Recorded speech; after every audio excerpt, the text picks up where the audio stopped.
I think we are live. Are we live, Michael? We are live. We are Absolutely. live. I am so excited. And welcome everyone to the Achievement Podcast, the Achievement Mastery Podcast. Mm. And today, I am not going to disappoint. I'm not going to disappoint. I promise you guys, never will I disappoint you because there are just so many people with, that have come my way that have been amazing. And the guest that I am sharing with you today is in that same vein of just to read his bio and just to engage with his website and all of the things he has done, you feel the power come off the screen. And so I'm just going to tell you.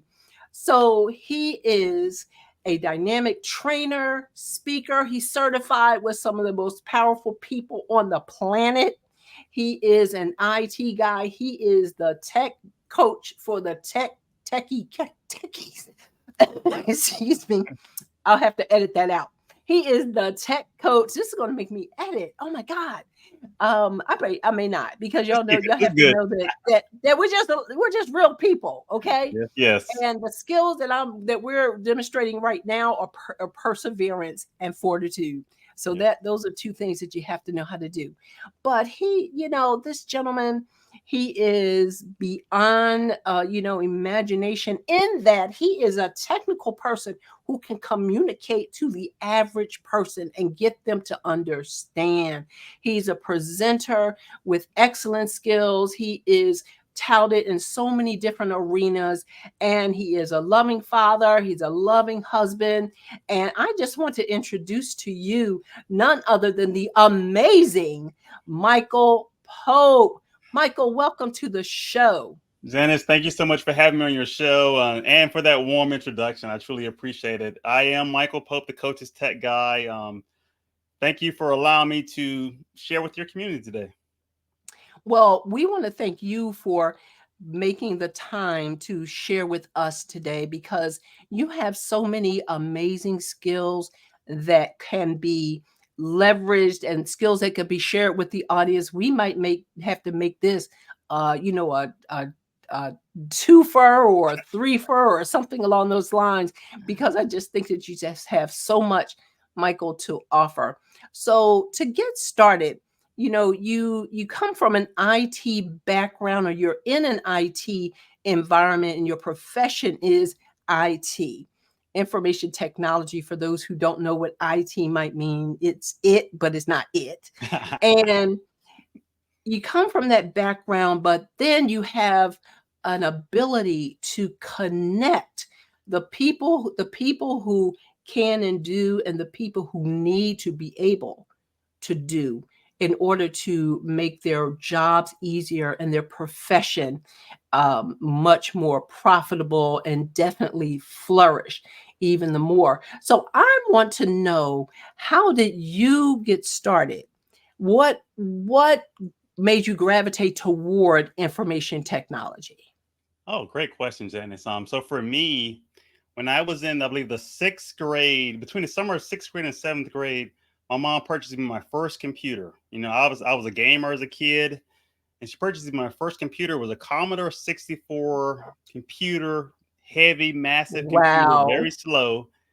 But that was my first computer, Janice. And I Hmm. remember getting a magazine that came with it called Commodore Gazette magazine. And in that magazine, they had a article talking about games. So they said, hey, if you submit a game, we may feature your game in our magazine. I was like, well, cool. So I was playing around with it, and I designed something, and I submitted it in. And a few months later, Janice, they sent me a check for $300, and I was like, "Wow, I can make Wow. money with a computer." It blew me away.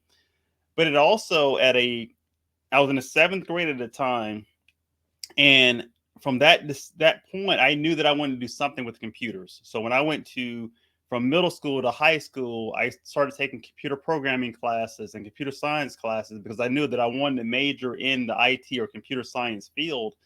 And so it made it very easy for me to quickly transition from high school to college in that field. Like I wasn't confused. There's a lot of people 17, 18 years old that have no clue what they want to do. I knew from a very early age what I wanted to do with my life. And so I knew I wanted to do something with technology. Oh, that is absolutely awesome. And so I don't know if you know this amazing secret about me, but my first real professional career was in information technology. All right. And I got out before the turn of the century and have been in therapy and all those good things. I'm just kidding. So But you you ran from the 99 1999 scare, right? So look, I'm telling you, no, we made it through. The team that I was working on, you know, the Y2K scare. Let's go there mhm. for a half Yeah, a second. That I lived through it. scare was unbelievable because I had been in the industry at that point um, about 10 years. So my last 2 years were high intense, high impact. Fix Mhm. those dates and get those Yes. dates together, right?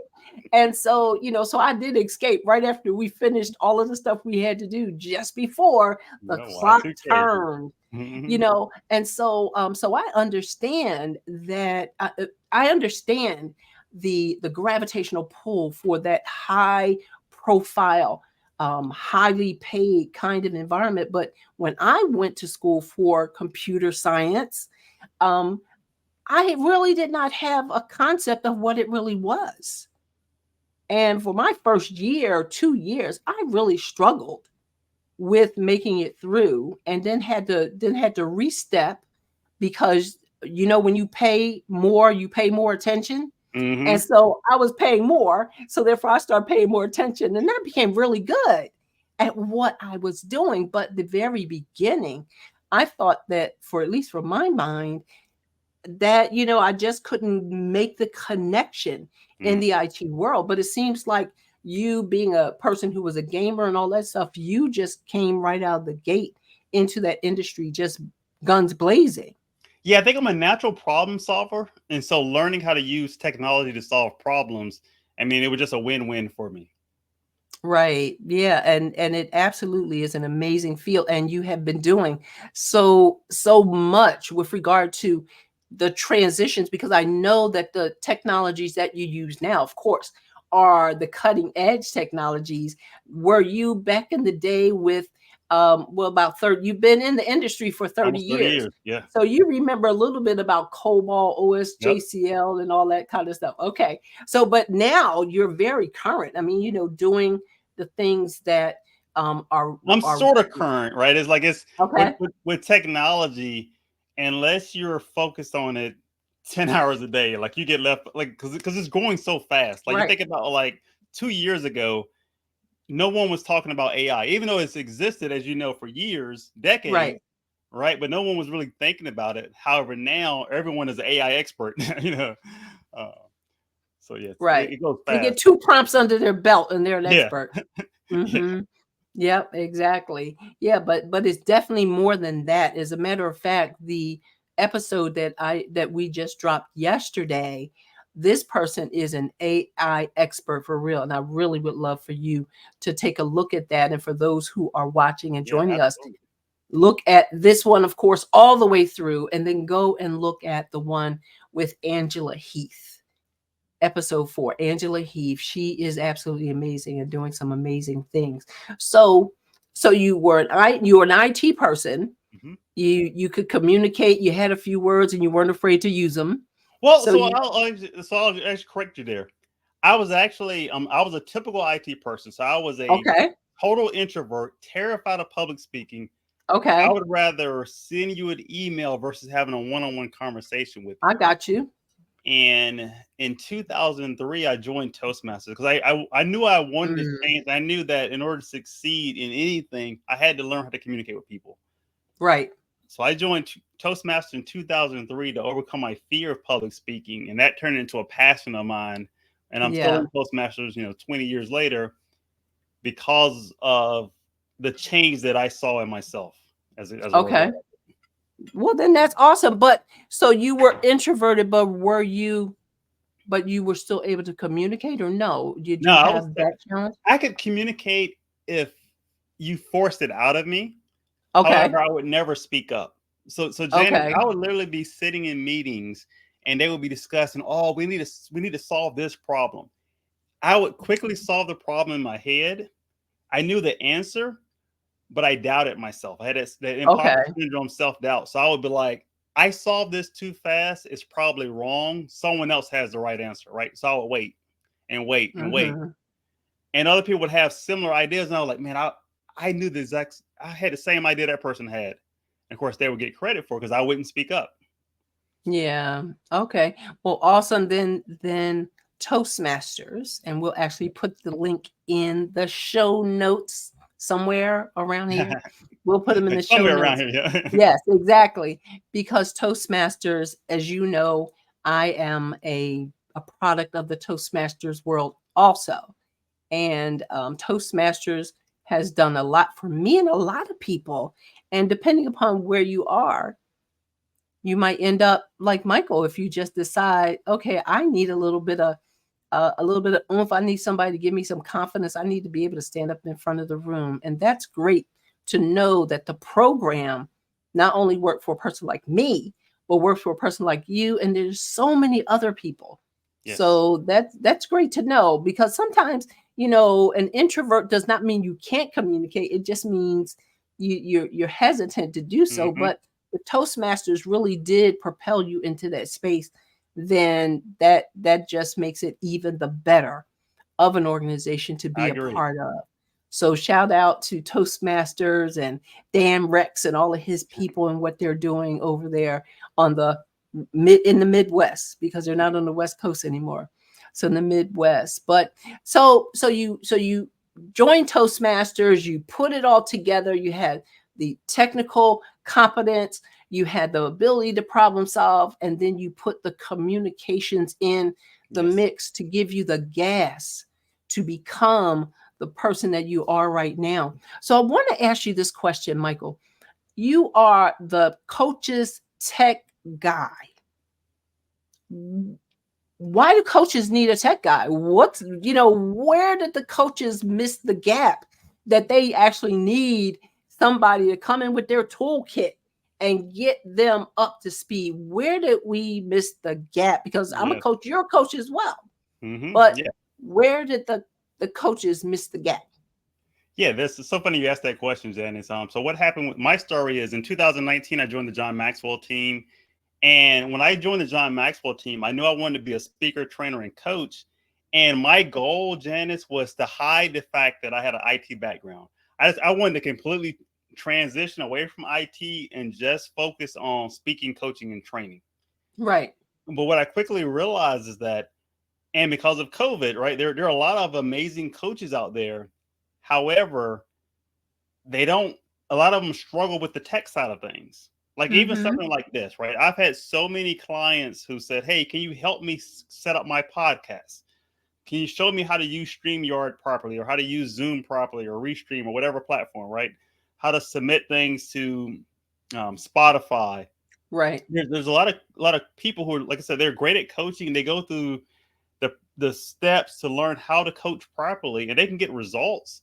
But in terms of how do I take a payment, how do I submit an invoice, how do I set up a calendar system so that my clients can book appointments with me, right? So all those little bitty things, a lot of coaches, that's not their area of expertise. They just don't know how to do that. So it's better for them to get help in that area versus struggling and spending wasteful hours doing it. Right. Yeah. And so, for everyone who thinks that coaches have it all together, when we look like we have it all together, it's because we have people like Michael backfilling the spaces where we just don't have the competence.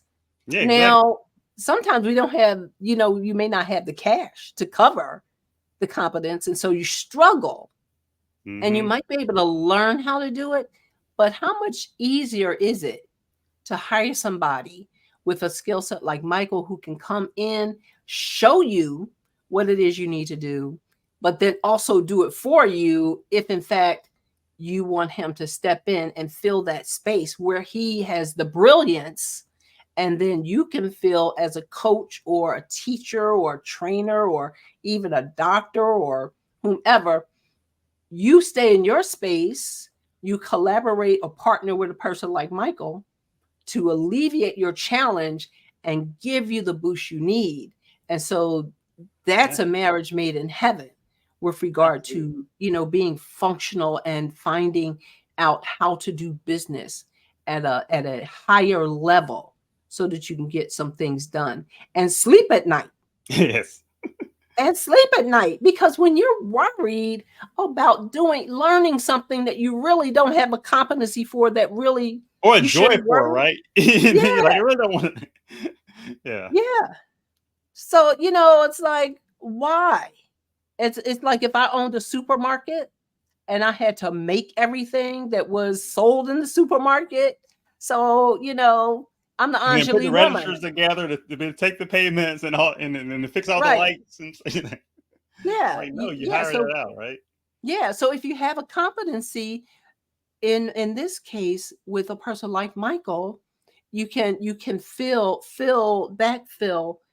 the areas where you are lacking, and you don't even need to be involved in that, though you do need to know what's happening. You don't Exactly. need That to be awareness. involved. So what types of coaches have you worked with, Michael? Yeah. So with me being a part of the John Maxwell team, they actually brought me on as part of the faculty to actually work with a lot of their coaches. So a lot of the new coaches or Okay. seasoned coaches on the Maxwell team, I work with them. I also work with Joseph McClendon's Neuroencoding Institute. And so I work with a lot of the coaches in that industry as well. So a lot of, you talking about leadership coaches, health coaches, personal development coaches, emotional intelligence coaches, transform executive coaches, right? So this the whole mix, as well as other solopreneurs who are like, hey, maybe I'm just a solopreneur as an accountant, but I know I still need the tech things in place, right? They're good in tax software, but maybe they don't know how to set up the website or a funnel or automate emails and things. And it's all about Yeah. saving time. Like for Right. me, I'm more than capable of cutting my own grass. However, I haven't cut my own grass in years. I rather pay someone to do it versus me taking hours and then have to take a shower and still not doing a quality job, right? I'd rather Hmm. get someone else to do that for me who's that's their passion and their livelihood. Let them do it where I can focus on income producing activities for myself. Yeah, for yourself. And everybody plays a part in your Mhm. success. And that's about building wisely, building your network, Yes. because we have several different aspects of our network, and sometimes we put people in the wrong buckets in our network. So you have the personal network. That's a fuzzy, warm and fuzzy. The family, the friends. You didn't choose your family, but you can choose your friends, and you Yeah. can determine proximity, right? Hmm. Then you But have the they may never be your clients, though, right? Like they may be the people you go to for that support and love, but they may yeah, never be a client of yours, they and may that's okay, never right? be You a put them in the client. right bucket. Right. And they also may never be a part of your operational network. True. Okay. Mhm.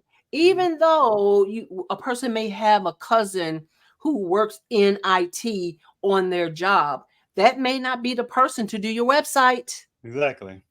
I'm just It's a saying, different skill call set. Michael Pope. Call Michael Pope. Your Maybe, cousin right? Boo Yeah. Boo. Boo Boo may not be the one to do Mhm. your website because they work at an IT at their job, but they just may not have the heart to do it. And I don't know of anyone who's That's important. watching or listening right now who's had to chase down a family member or a friend to get their login, or something like that. I have clients like that have had to do that with, they're like, it's my step cousin or whatever, and Yeah, something happened, and yeah, it's hard to get in contact with yeah. people. And I'm sorry if Boo Boo, if you watch it right now and you're feeling some kind of way, but it is what it is. And so you have your personal network, your strategic, your operational network that help you get things done. Then you have your strategic network. Mhm. Those are the people that help you see your future. Those are your trainers, your coaches, your mentors, the people who pour into you to help you to grow and to develop. So we have all of these networks, and we have to know who fits in which and operate accordingly, and not feel some kind of way because a person is operating in a certain network and they just don't fit, and That's if your true. operational network, trust me on this one, if your operational network is not on point, if it is not high caliber and clicking on all cylinders, you will suffer for that. Mm-hmm. And sometimes you might have to pay more, but I would rather pay enough to get the car fixed the right way the first time, Yeah. okay, Absolutely. than to find out on I-95 that they They- forgot to, tighten a few of those bolts. yeah, And, they were like, my "Oh, it's just tires an are, extra boat, right?" Yeah, yeah, it's like, what is we this want to extra get it. thing? We don't need to use all 40s, right? Yeah, just That's right, exactly. lug And then nuts you are see your, optional, right? your tires flying across the highway. It's like, you should have paid a little bit more, and you would have gotten a professional job. So to that point, everything that is free is not always fantastic. And so we have to realize that. And so to have the type of support and the type of expertise is important, and we need to understand that sometimes that might be a little more, or just might be more than what you're willing to pay or what you've paid in the past. And this Mhm. is not necessarily a commercial for Michael, but we just went down this path. This is just organic, and it just happened to go down this path.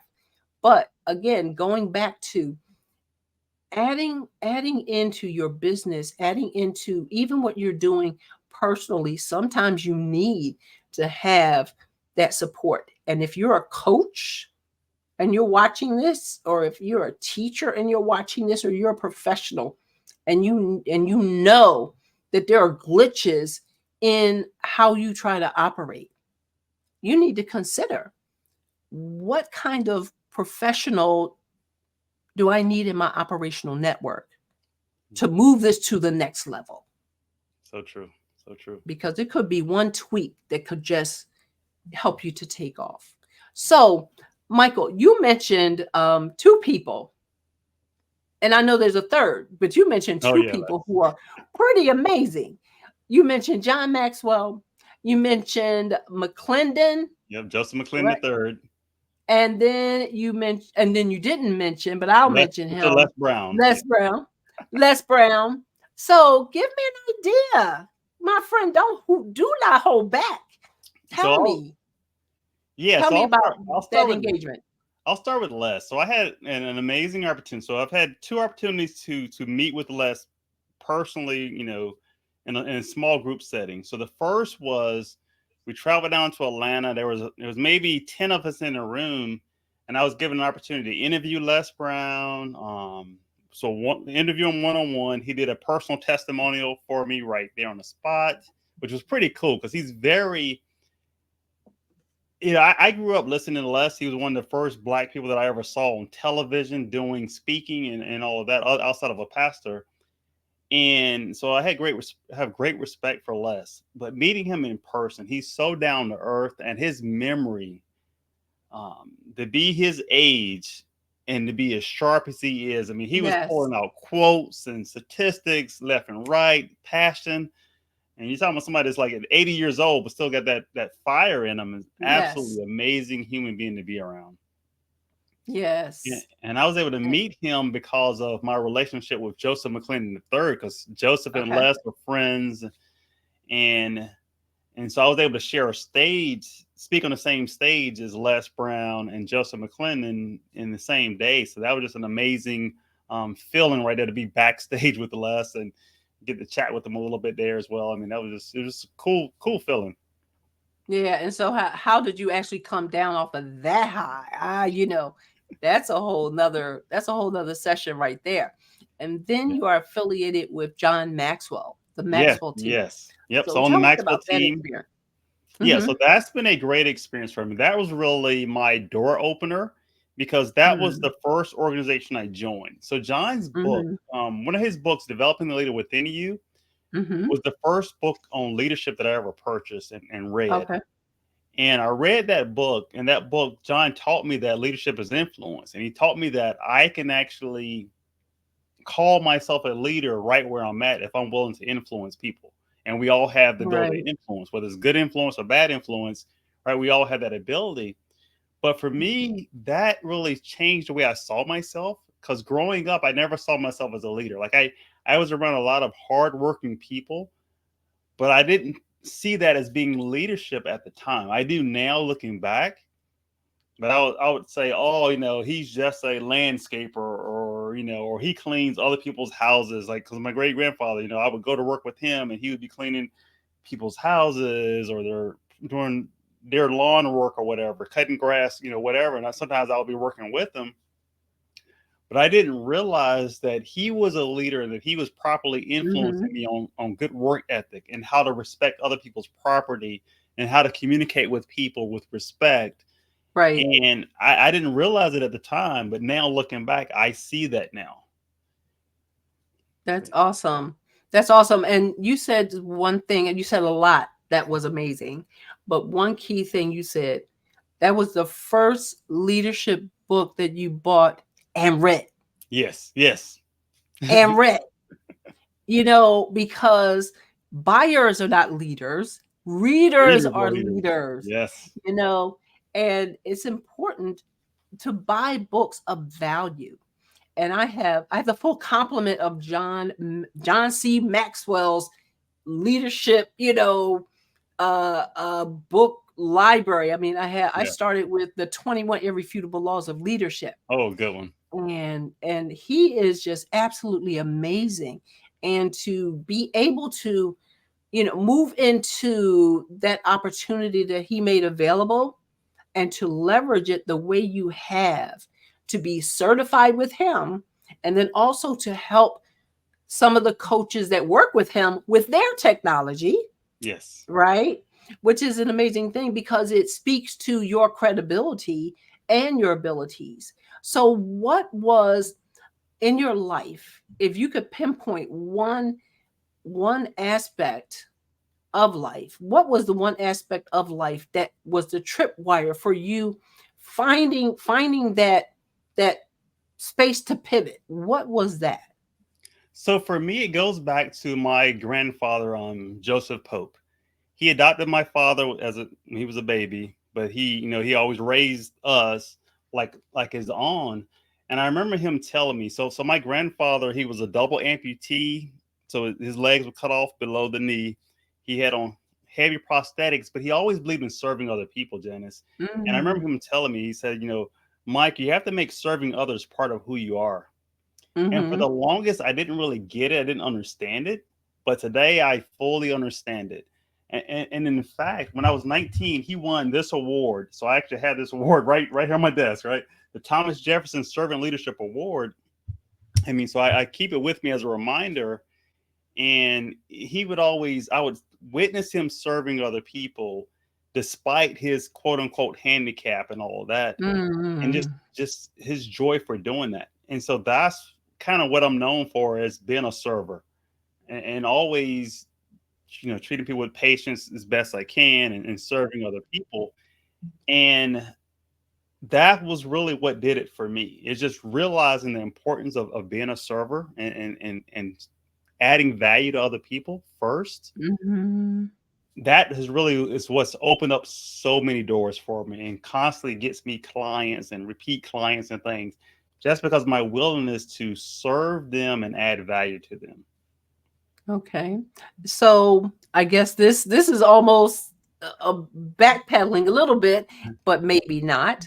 I always ask the tripwire, it was that relationship with your grandfather and what he instilled in you and how it gave you the foundation. Hmm. And foundation is so important. So you have to watch how you build on what you're building, how you build, Yes. because nobody, and I've seen this happen in Philadelphia where there was a skyscraper that was absolutely beautiful, one of the first ones built, and ultimately they had to what do they say, condemn it, Mm. because they found that there was a problem in the foundation. and they had to redo and re-engineer a whole lot before they could reopen it. They didn't tear it down, but they had to go in and fix a lot of things in the foundation.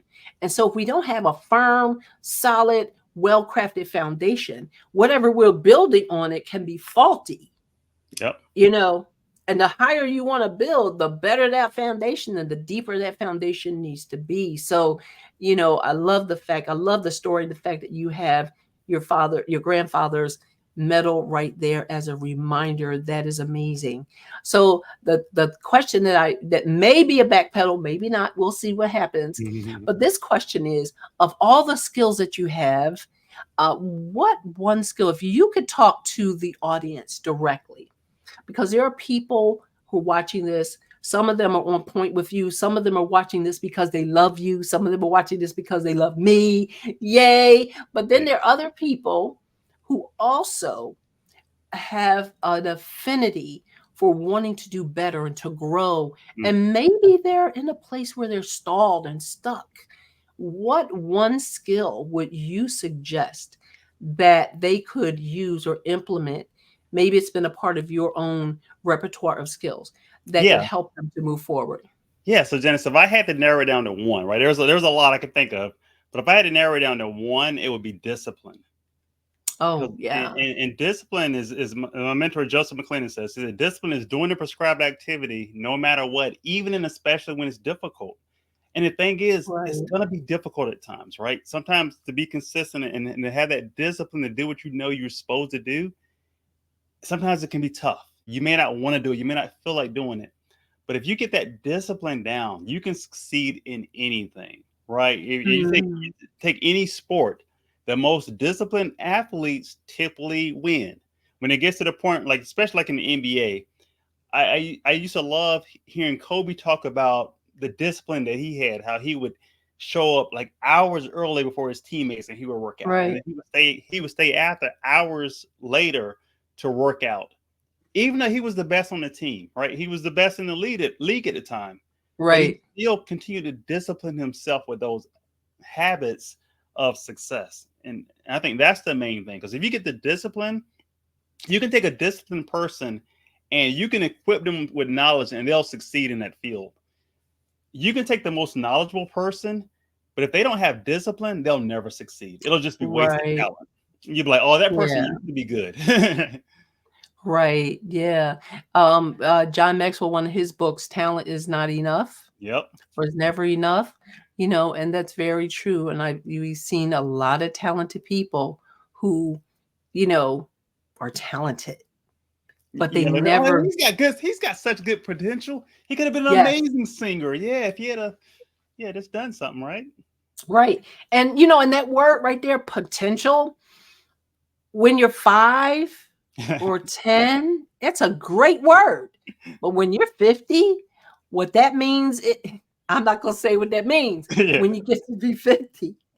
But y'all I turned 50 it, this right? year, so I understand. Yeah, yeah, right. And if we were saying you're full of great potential, and that means that means you didn't do what you were supposed to be doing. Yeah, exactly. So you know, so discipline is critical. So we have to pull up on the discipline, add that to the things that you're doing, so that you can move forward. Now, my last ask of you is, what book, if any book you could share with the audience, what book would you say? So get this one and read it. Yeah, so I'll pick the first book I ever read on personal development. It's probably the first book that I really read cover to cover. I normally have it close to my desk. If it's the same one that I read, then we're it's The Magic of Thinking Big. We're twins. For me, it's what? Yeah, The Magic of Thinking Big was the first one that I read. Oh yes, I've read that. By David Schwartz. Yes. I was like, I normally have that pretty close. Mm-hmm. This book right here, and for me, Janice, what it was is the mentor I was working with. He gave me this book to read, and I tossed it on the shelf with my other, someday books, right? But he called me up, and I gave him all types of excuses, and he was like, "Can you read one chapter?" I said, "Sure, I can. I'll read one chapter." He said, "Okay, I want you to read chapter 2." he told me to turn to chapter 2 and read the title. So I turned to chapter 2, and chapter 2 is cure yourself of excuse-itis, the failure disease. Oh So that man. felt like a punch in the gut right there. So I immediately Right. read through the chapter. But Janice, I realized that my level of success, or really the failures in my life, was a direct result to the excuses I've been making. Yes. And I vowed to do my best to eliminate excuses from my life and just look for solutions and opportunities. And that's where I'm more opportunity focused versus excuse focused, as some people are. Yes. Well, that's absolutely amazing. The magic of thinking Big. big, right? And everyone, we will put this information, I'll put this information in the show notes. I want you all to know that if you are ready to take your ability to master a skill, the skill you've been called to do, you should look into connecting with Michael, connect with me, see how it is that we might be able to support and Yes. help you to build and bridge those areas where you do need that support so that you could be the best you have been designed to be. We know, and I believe this, that each and every one of us are one skill away from the next level of success for us. One skill away, regardless to where we are in the marketplace. Mm-hmm. We're one skill away from that next level. I guarantee you that. As there was an old chef who would say, guarantee. And, I don't know if you remember that gentleman, Michael, but I'll put him in the show notes too. But I guarantee. So, everyone, thank you so much for spending time with us today. We are here to help you to grow and to become the best version of you. We are avoiding average with a vengeance. Like it is out of the picture because we are the Achievement Mastery Podcast. Thanking you for watching, and we look forward to seeing you on the next episode. Bye for now.